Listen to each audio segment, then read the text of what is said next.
안녕하세요 여러분. 오늘도 의사가 못 고치는 환자는 어떻게 하나 이야기 제1권 1권에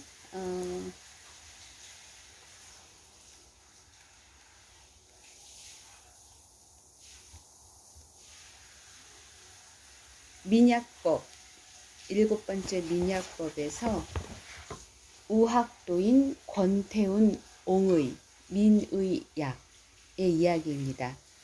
유명한 소설 단의 주인공인 우학도인 봉우 권태훈 선생님도 한의원을 하셨는데 값이 비싼 약재를 쓰는 처방을 멀리하고 주위에서 흔히 볼 수 있는 향토 약재들을 위주로 치료했고 돈이 적게 들거나 아예 들지 않는 민간치료법을 대량으로 수집하여 몸소 시험해 본 뒤 사용하였다. 세종대왕은 가난하고 병약한 백성들을 위해 향약집성방이라는 의학대사전의 부록으로 신선방을 수록하게 하여 당시 전해오던 각종 민간요법들을 과감하게 일반에 공개했는데 봉우 선생님도 국민복지정신에 투철하여 이를 자신의 의료행위 속에서 실천하려 많은 애를 쓰셨다고 한다. 봉우 선생님에 대한 이야기는 정재승 역금, 세상 속으로 뛰어든 신선, 정신세계사 2002년 121면을 참조하시면 되고요. 봉우 선생님이 소년 시절부터 겪은 우리 전통의학계 여러 명의들의 치료 일화를 우리 민족 의술의 본질적 방법과 효능이 어떠한 것인지 그 기미라도 맛보기 위하여 다소 장황하더라도 여기에 소개한다. 1번 사상의학을 창시한 이재마 선생과 동시대 동양인의 강홍로라는 명의가 있었다. 봉우 선생님이 15살 때 어머니께서 건강이 안 좋아 강 선생의 진찰을 받았는데 내용인즉 죄송합니다. 어머님이 비록 발병은 안 되었으나 10년 후 을묘년에 발병되면 중병으로 발전하여 회복하시기 어려울 것이며 우연히 활성이 내조하여 명의가 온다는 뜻 회생하실 것이지만 그로부터 3년 후 재발되면 아마 승천하실 것이라고 하였다.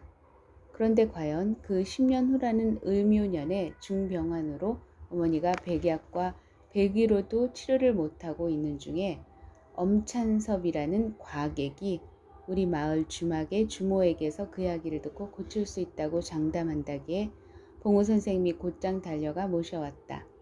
그런데 그는 어머니를 관영찰색 환자의 외면적 모습을 살피고 나더니 진맥은 안 하고 엉뚱하게도 수판을 가져오라 하여 무슨 수를 놓는지 반시간 이상 수판만 놓더니 처방을 내놓는데 그 방문 내용이 또한 과간인 것이 고열로 한 달 이상 고통받고 대소변 불통으로 배가 북처럼 불러있는 환자더러 부자 3냥, 인삼 2냥, 당목향 1냥씩을 한 첩으로 하여 5첩을 연달아 복용하라는 것이었다.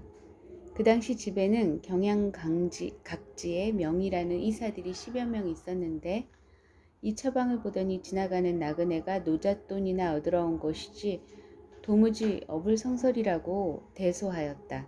그러나 봉우 선생님은 10년 전에 강홍로 선생 말씀이 불현듯 되새겨지고 간밤에 꾸었던 꿈속에서 우연히 만난 사람이 바로 엄선생과 똑같은 얼굴이었던 터라 이것저것 따지지 않고 막바로 약을 만들어 드시게 했더니 다음 날로 한 달 이상 잠을 못 주무시던 분이 수면을 취하시고 이틀간을 계속하여 주무시더니 그제서야 정신이 들고 말씀을 하셨다.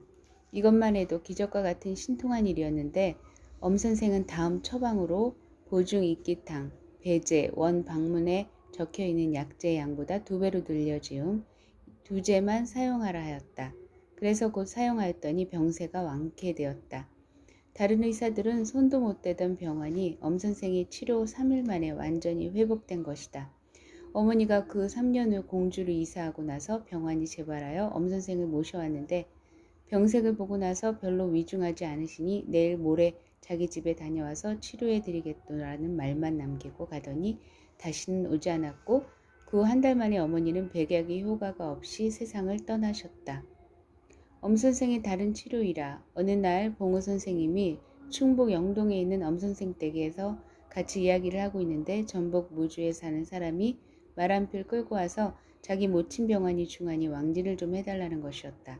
엄 선생은 그 말에 대답은 하지 않고 수판만 가지고 무수히 수를 계산하더니 그 사람이 급히 집에 가보게 시간이 급하네 하면서 며칠 후에 다시 오라고 하고 쫓아내듯이 그 사람을 보냈다. 그런데 5일 후에 그 사람이 다시 왔는데 상복을 입고 있었다. 엄 선생은 자네가 올 줄 알았네 하더니 자 그럼 자네 부인의 병이나 치료하러 가세 하면서 그 사람과 동행하여 무주로 내려갔다.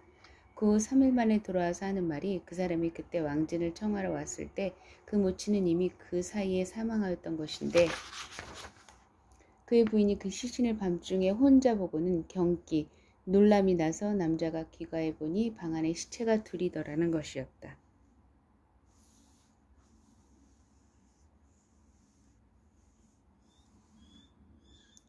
남자가 급히 부인을 응급처치하여 숨을 돌려놓았으나 안심이 안 되어 다시 엄 선생을 모시러 온 것이다.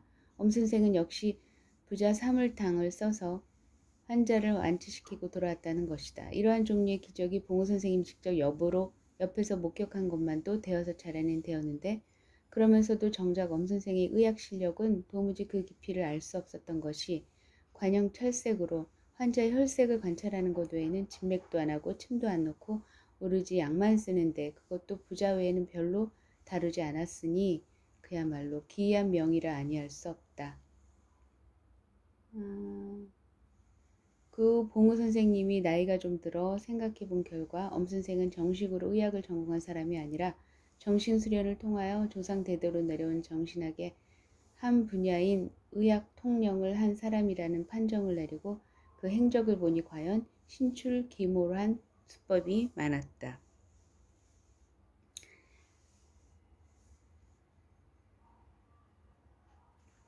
봉우 선생님의 부친이 중병으로 자리에 누우셨는데 얼굴 전체가 부어올라 대롱을 통해 간신히 미움 정도만 드실 수 있었다. 이규신 선생께서 진맥을 하시더니 발병 원인을 말씀하시는데 가족들도 모르는 사이에 반년 전에 벌써 몸에 어느 경락에 고장이 생겨서 머리 어느 부분으로 진행되었고 며칠간 소양증, 가려움으로 일어나 그 진물이 나와서 또 후뇌부로 흘러가 귀 뒷부분에서 부주중이 시작한 것이니 여기에 대중 처방만 하면 된다고 하였다. 그가 처방해준 약 5첩을 2일간 복용하고 아버지는 완치되었다. 이규신 선생은 구한말 유럽의 신비로서 유교의 심종에 해당하는 많은 정신수련을 하여 깊은 정신적 경지에 도달한 분이었다. 세 번째, 전라도 장성사람 김세원은 윗조상이 조선시대 태의원 종이였다. 종기 전문의사, 전통의학의 외가 부문만 가전지학으로 이어받은 사람인데 외과 중에서도 종양수술 전문.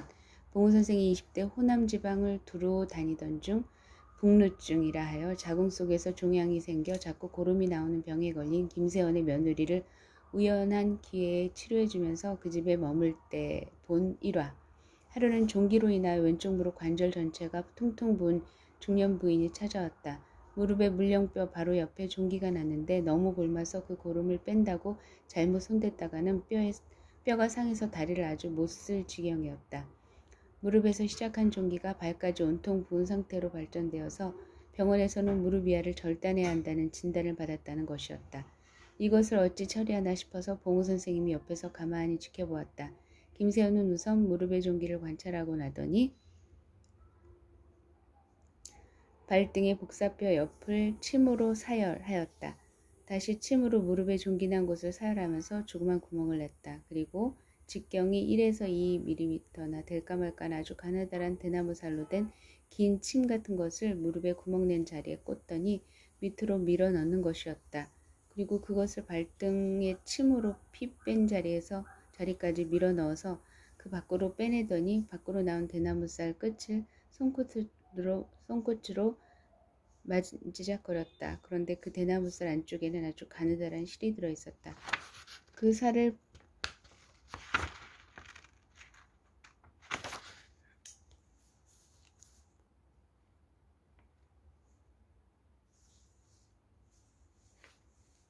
자꾸 무릎에서 대나무만 뽑아내니 무릎 종기 자리부터 발등까지 관통하는 실만 남게 되었는데 그 실이 바로 종기 제거의 특수 처방약이 묻혀진 약실이었다. 그런데 이렇게 약실을 넣어두니 조금 지난 후부터 구름 같은 진물이 계속 발등에 구멍난 곳으로 흘러나오기 시작하였다. 약 3일간을 약실을 바꿔가며 치료한 결과 골맞던 구름이 다 빠져나오고 붓기가 완전히 가시면서 완치되었다. 전신 마취를 통한 대수술의 과정 없이 큰 고통도 없이 이렇듯 간단히 외과적 치료를 해내는 우리 전통 외과의학의 놀라운 수준에 봉우 선생님은 큰 감명을 받았다고 한다.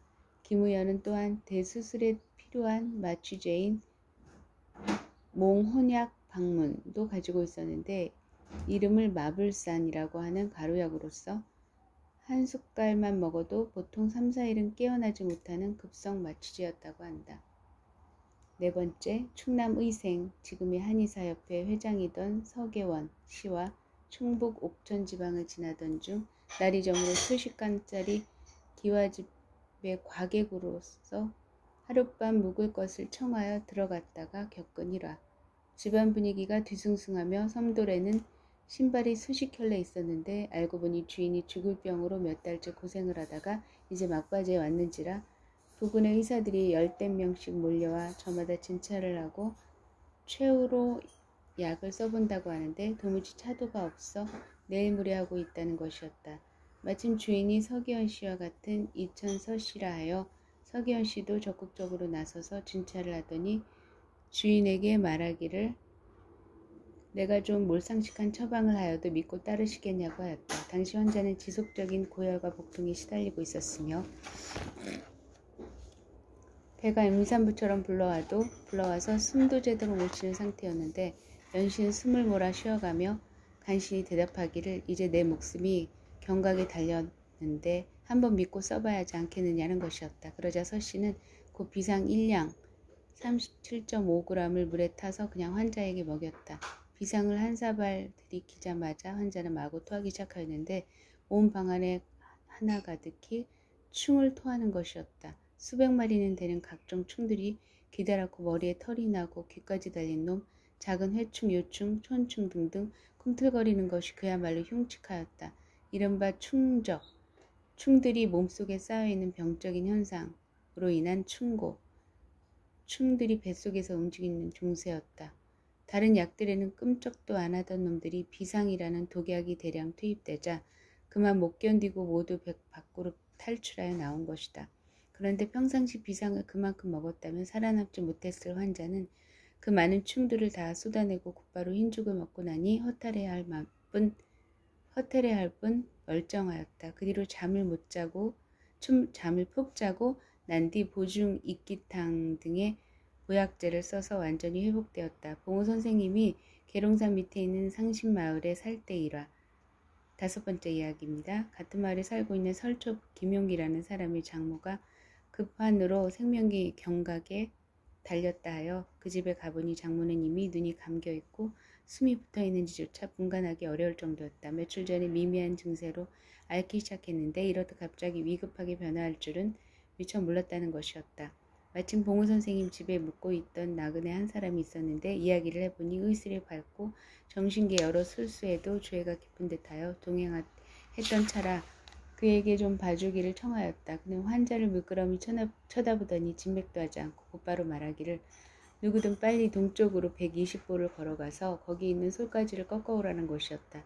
돌연한 이 말에 설초에 처남되는 사람이 집의 동쪽으로는 소나무라고는 전혀 없다면서 이의를 달았다. 그러자 설초가 지금같이 위급한 상황에는 지푸라기라도 붙잡을 신경인데 무슨 한간논이냐고 하면서 빨리 갔다 오라고 병력같이 소리 지르자 그 처남은 할 수 없이 나갔는데 잠시 후 손에 솔가지를 들고 하는 말이 동쪽으로 정확히 120보를 걸어갔더니 전에는 소나무 한 그루 없던 별판이었는데 누가 며칠 전에 그쪽 땅에 울타리를 만들면서 말뚝 사이사이에 소나무 가지를 쳐놓았길래 그것을 뽑았다는 것이었다. 아무튼 그 무명의 술객은 그 소나무 가지를 물에 넣고 끓여 그 물을 환자에게 마시게 하는데 믿어지지 않게도 생명이 이미 90%는 끊어져 있던 설초의 장모는 이솔같이 끓인 물을 한 대접 마시고 나더니 기적같이 소생하였다. 봉우 선생님의 생각으로는 이것이 기문팔문법에 있는 생문방에서 생기약을 구해 써준 것이 아닌가 생각한다고 하셨다. 이술객에 얽힌 또 하나 일화. 이웃 마을에 살던 오송사라는 사람의 모친이 갑자기 원인도 알 수 없고 손을 쓸 수 없을 정도로 위독하게 되어 오늘 내일 한다고 하여 이번에도 이 술객을 데리고 급히 오씨 집으로 떠났다.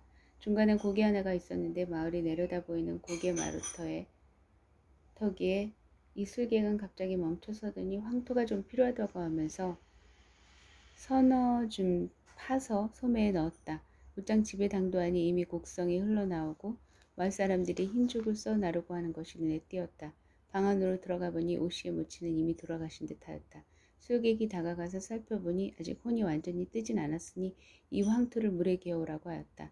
급히 황토물을 만들어 억지로 입을 벌려 부었는데 환자가 정말로 아직 숨이 넘어가지 않은 듯 꿀꺽 황토물을 넘기더니 푸 하는 소리와 함께 숨을 토하면서 정신이 돌아오는 것이었다. 그 후에는 그 아들에게 산에 가서 송충이 애벌레 즙을 따오라 하여 그것을 푹 달여서 마시도록 하는데 그것을 마신 후에 모친은 완쾌되었다. 그런데 오씨의 모친이 황토물을 마시고 깨어나자마자 하는 말이 기이하였다. 며칠 앓느라고 병석에 누워있었는데 갑자기 커다란 장정 네댓 명이 방 안으로 쑥 들어오며 갈 데가 있으니 같이 가자고 하면서 잡아 일으켜 세워 밖으로 끄집어내더라는 것이다. 오씨의 모친은 결사적으로 반항하며 싫다고 하였으나 막무가내로 끌려나와 떠밀려 가듯 길을 가던 중인데 갑자기 고갯마루에서 강렬한 광선 여러 개가 쫙 비쳐오자 끌고 가던 놈들이 그만 쏜살같이 내빼더라는 것이었다.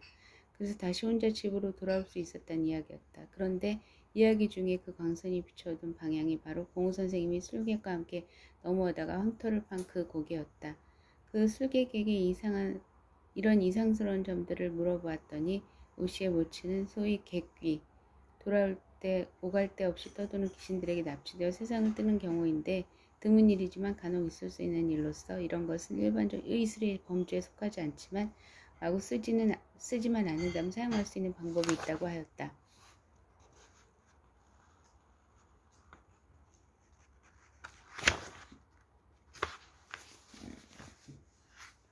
봉우 선생님은 이와 같이 자신이 직접 목격한 경험을 통해 우리 조상들의 유구한 전통의학에 이렇듯 깊은 치료 능력을 지니고 있다는 사실을 확인할 수 있었으며 이러한 놀라운 의술의 전통을 창조적으로 계승 발전시키지 못하고 있는 후학들의 나태함과 우둔함에 머리를 들 수 없었다고 수레하셨다. 오늘은 여기까지입니다.